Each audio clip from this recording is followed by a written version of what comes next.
Updates at pinakahuling mga usapin sa mundo ng palakasan. Atin ang pakinggan dito sa Ang Pilipinas Ngayon. Binuksan ng University of Santo Tomas ang UAAP Season 87 Men's Basketball Tournament sa isang impresibong forma.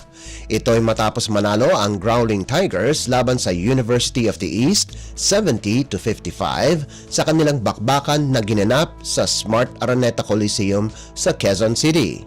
Pinangunahan ni Nick Cabañero ang UST sa nagawa nitong 14 na puntos, 3 rebounds at 2 assist. Sinundan naman nito ni Mohamed Tongkura o Tongkara na nagtapos ng may 13 markers habang si Christian Manayay ay nagambag ng 10 puntos. Malaki din ang kontribusyon ng bagong UST player na si Fourth Sky Padrigao na nakalikom ng 5 puntos, 6 na rebounds at 7 assists sa loob ng 22 minutong paglalaro. Masaya naman si UST head coach Pido Harencio sa performance ng kanyang bataan at sinabing tataas ang kumpiyansa ng mga ito pagkatapos ng panalo. Binuksan ng Tigers ang taon ng may 9 na bagong players kung saan ang 7 ay kinabibilangan nina Padrigao, Tongkara, Kyle Paranada, Amiel Acido, Leland Estacio, Zane Mamood at Chase Lane.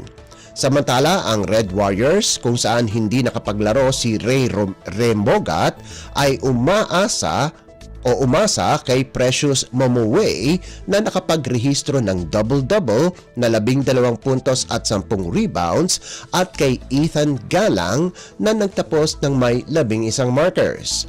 Magbabalik aksyon ng UST itong darating na Miyerkules sa kaparehong venue kung saan makakatapat nila ang Ateneo de Manila University habang ang koponan ni head coach Jack Santiago ay umaasa na makakuha ng panalo laban sa University of the Philippines sa kanilang pagtatapat sa Sabado, Setyembre 14 na gaganapin din sa Big Dome. Updates at pinakahuling mga usapin sa mundo ng palakasan. Atin ang pakinggan dito sa Ang Pilipinas Ngayon. Rumatsyada ang San Sebastian sa ika-4 na quarter para makumpleto ang 91-84 panalo laban sa Letran Knights sa NCAA Season 100 Senior Basketball Tournament na ginanap sa Phil Oil Eco Oil Center sa San Juan. Ginulantang ng Golden Stags ang Knights na mula sa 12 puntos na pagkadihado ay sumirit ng 28 puntos sa final period kumpara sa 8 puntos ng Letran. Pinangunahan ni Paeng Are ang Stags na nakatirada ng 10 puntos mula sa kanyang game high na 30 puntos sa fourth quarter para ibigay ang unang panalo ng kanilang bagong head coach na si Arvin Bonleon. Kasalukuyang tabla sa unang pwesto ng torneo ang Golden Stags kasama ang defending champion na San Beda at College of St. Benilde na parehong nanalo sa kanilang unang asignatura sa kompetisyon. Malaki din ang naiambag ni Harold Riccio at Tristan Felebrico na kapwa nakalikom ng 14 na puntos bawat isa. Nagdagdag din si Raymart Escobedo ng 13 puntos para sa Stags.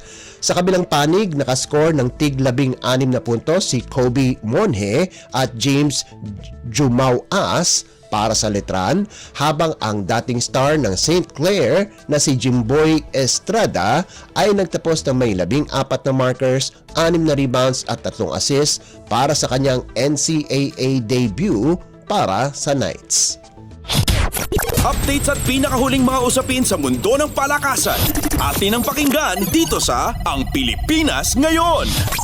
Nagpakitang gilas kaagad si Casey Dongalio sa kanyang pagbabalik sa University of the East kung saan pinangunahan nito ang Lady Warriors lagpas sa Far Eastern University sa isang 5-set showdown na ginanap sa Paco Arena sa Maynila.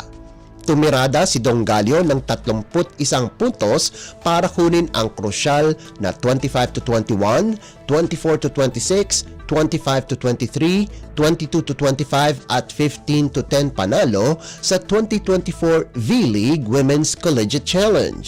Ito na ang ikatlong sunod-sunod na panalo ng UE para mapunta sa ikalawang pwesto na may 4-2 record. Samantala, kaisa-isang koponan ang University of Santo Tomas na may walang bahid ang kanilang record na may 4-0 kartada.